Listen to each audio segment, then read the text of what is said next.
You are 34. You have $100,000 saved. Not inherited. Not won. Not handed to you by someone with a last name that opens doors. Saved. One paycheck at a time. One no at a time. One quiet decision at a time that nobody saw, nobody clapped for, and most people misunderstood while it was happening. The number sits on your screen at 11:42 p.m. You stare at it longer than you expected. $100,000. 6 digits. A comma in the middle. The kind of number you used to see in articles written by people who made saving sound simple. It does not feel simple. It feels like every dinner you skipped. Every apartment you did not upgrade. Every car you did not finance. Every vacation you watched through someone else's photos while telling yourself you were fine. You were not always fine. Level 1, the first $1,000. You are 25. Your rent is too high for your income, but still somehow the cheapest thing you could find. Your phone screen is cracked. Your car makes a sound you pretend is normal. You decide to save $1,000. Not because $1,000 will change your life. Because you need proof that your life can be changed. The first month, you save $73. You feel stupid even calling it savings. Then the car insurance hits. Then a birthday dinner. Then a grocery receipt that looks like a mistake. By the end of the month, the $73 is gone. You start again. This is the part nobody posts. The starting again. 3 months later, you have $312.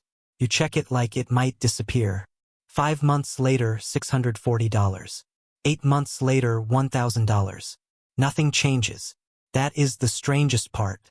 Your apartment is still small. Your job still drains you. Your friends still spend money like tomorrow is someone else's problem. But something inside you changes. For the first time, an emergency does not feel like a sentence. It feels like a problem. The first rule of $1,000 is simple. You do not have freedom yet. You have a handle on the door. Level 2, $10,000. You are 27. The number grows slowly enough that most days it feels fake. $2,400. $3,100. $4,800. You stop checking every day because the movement is too small to reward you. Saving becomes boring, automatic, quiet. That is when it starts working. You drive the same car. You keep the same apartment. You bring lunch to work in containers that make your coworkers smile in a way they think is harmless. Someone says, "You only live once." You say, "Yeah." You do not explain that living once is exactly why you are doing this. At $10,000, people start misunderstanding you. They think you are cheap. They think you are scared. They think you do not know how to enjoy life. What they cannot see is the number sitting quietly behind you, changing the way rooms feel. Your boss sends a late email with a tone you would have swallowed 2 years ago. This time, you read it and feel something new. Not rebellion. Options. You do not quit. You do not make a speech. You just realize for the first time that needing this job and choosing this job are not the same feeling. The second rule of $10,000. Money does not make you powerful. It makes other people's power over you less absolute. Level 3, $25,000. You are 29. This is where the old life starts testing you. Your friends upgrade. One buys a new car. One moves into a luxury building with a gym neither of you would have used 5 years ago. Someone posts from Greece. Someone gets engaged and the wedding costs more than your first year of rent. You are happy for them. Mostly. Then you go home to your normal apartment, open your banking app, and feel the strange loneliness of being responsible in a world that rewards being seen. $25,000 is not glamorous. It does not photograph well. Nobody compliments an emergency fund. Nobody says, "That index fund looks amazing on you." At dinner, the bill comes. Everyone wants to split evenly. You ordered the cheapest meal and water. The difference is $38. You pay it because explaining would cost more socially than the money. That night, you sit in your car before driving home. You are not broke, but you still feel outside. That is the hidden cost of saving. Not deprivation, separation. You stop living exactly like the people around you. First, they notice. Then they make jokes. Then they stop inviting you to things where spending is the point. It hurts less than you expected. It hurts more than you admit. The third rule of $25,000. Saving money does not just change your account. It changes your social weather. Level 4, $50,000. You are 31. The number is real now. Not life-changing yet, but real enough that banks speak differently.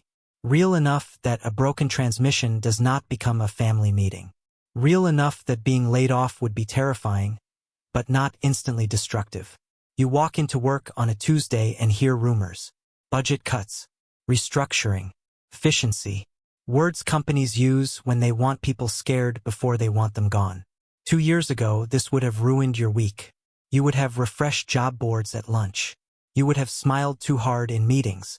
Now you still feel fear. But underneath fear, there is a floor. That floor is $50,000. You update your resume that night. Not in panic. In preparation. The difference is small from the outside and enormous from inside your body. Your manager starts acting strange. Shorter replies. Closed-door meetings.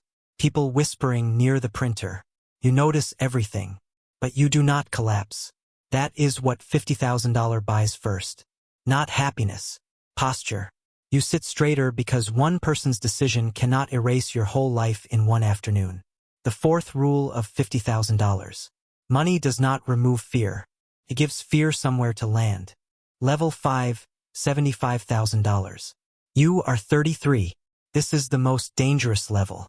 Not because you are struggling, because you are not. The pressure finally eases. Your account grows faster now. Interest helps. Investments move. Your contributions no longer feel like drops in a bucket. They feel like a system. And that is when the other voice appears. The voice says you have earned it. The better apartment. The nicer car. The trip. The version of life where people stop wondering if you are behind. At $75,000 saved, lifestyle inflation stops looking reckless and starts looking reasonable. You tour an apartment with better windows, better floors, better light. The leasing agent says the price like it is normal. And now, for the first time, it almost is. You imagine yourself there. Different couch. Better mornings. Friends impressed when they visit. Then you go home. Your current apartment suddenly looks smaller than it did that morning. This is how contentment breaks. Not because your life got worse. Because you saw the upgraded version. For 3 days you almost sign. Then you open the spreadsheet. You run the numbers. The new rent does not destroy you. That is the problem. It only slows you down. At this level, the danger is not financial ruin. It is delay disguised as reward. The fifth rule of $75,000. The closer you get to freedom, the more expensive comfort becomes. Level 6, $100,000. You are 34. The number arrives quietly. No music. No alert. No one standing behind you with a camera. Just a balance on a screen. $100,000. You expected joy. What you feel first is silence. Then relief. Then grief. Because the number is not just money. It is a record of every version of you that had to wait. The version that drove the old car. The version that said no. The version that smiled when people called you cheap. The version that went home early, cooked the same food again, wore the same jacket again, opened the same banking app again. All of them are in the number. You think $100,000 will make you feel rich. It does not. It makes you feel hard to break. That is different. A week later, your company announces layoffs. People panic in group chats. Some are angry. Some are silent. One coworker walks into the bathroom and does not come out for 20 minutes. You are scared too. But fear does not own the room anymore. You go home. You make dinner. You open your laptop. You look at jobs. You calculate months, not days. That is the shift. At $0, a lost job is a cliff. At $1,000, it is a wound. At $10,000, it is a crisis. At $50,000, it is a plan. At $100,000, it is still painful. But it is not permission for the world to destroy you. The sixth rule of $100,000. The money does not make life easy. It makes life harder to hijack. And somewhere right now, someone is 25. Then life took it. They are sitting on the edge of a bed, staring at a banking app, feeling stupid for trying. They do not know yet that trying is the whole thing. They do not know that the first $73 matters because it proves a new version of them exists, even if the world has not met that version yet. They saved $73 this month. They do not know that one day, 10 years from now, they may stare at 6 digits on a screen and realize it was never only about the money. It was about becoming the kind of person the emergency could not fully own. Hit the subscribe button, and let's keep climbing to the next level together.